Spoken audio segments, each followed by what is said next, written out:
জয়া আহসান এবং শবনম ফারিয়া অভিনীত সিনেমা দেবী ২০১৮ সালে মুক্তি পায় অনম বিশ্বাস নির্মিত সিনেমাটি।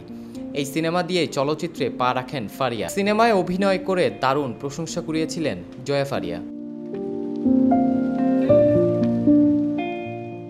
দেবী সিনেমার সেরা অভিনেত্রী হিসেবে জাতীয় চলচ্চিত্র পুরস্কার পান জয়া।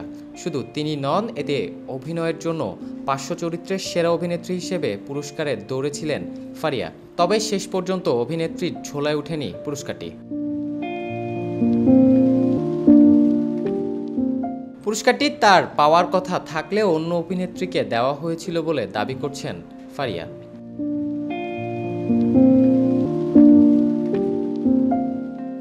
বুধবার ৪ সেপ্টেম্বর বিষয়টি নিয়ে নিজের ভেরিফাইড ফেসবুক একটি পোস্ট দিয়েছেন তিনি। ফারিয়া স্ট্যাটাসটিতে লিখেন, কত ক্ষমতা, কত বড় বড় কথা এক একজনের। আমি আগের রাতেও বিভিন্ন জায়গায় শুনলাম আমি দেবীর জন্য ন্যাশনাল অ্যাওয়ার্ড পাচ্ছি। জয়া আপু সেরা অভিনেত্রী আর আমি সেরা পার্শ্ব অভিনেত্রী। পরদিন গেজেটে দেখি কোনো এক বিশেষ দলের এক সদস্যের নাম।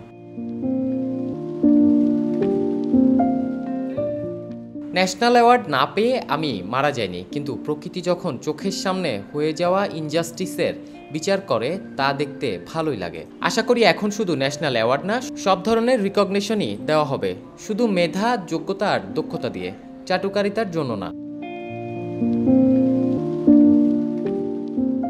জানা গেছে দেবীতে অভিনয়ের পাশাপাশি সিনেমার প্রযোজক ছিলেন জয়া। তবে সরকারি অনুদানে নির্মিত এই সিনেমাটির জন্য জাতীয় চলচ্চিত্র পুরস্কার না পেলেও বাদশাস পুরস্কারের সেরা পার্শ্ব চরিত্রের অভিনেত্রীর পুরস্কার পেয়েছিলেন ফারিয়া। যদিও ওই সিনেমার পর সেভাবে আর বড় পর্দায় দেখা যায়নি তাকে।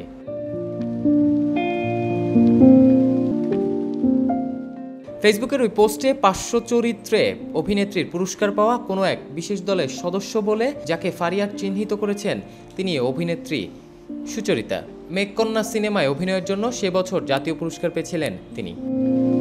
বিনোদন ডেস্ক, মিডিয়া এক্সপ্রেস।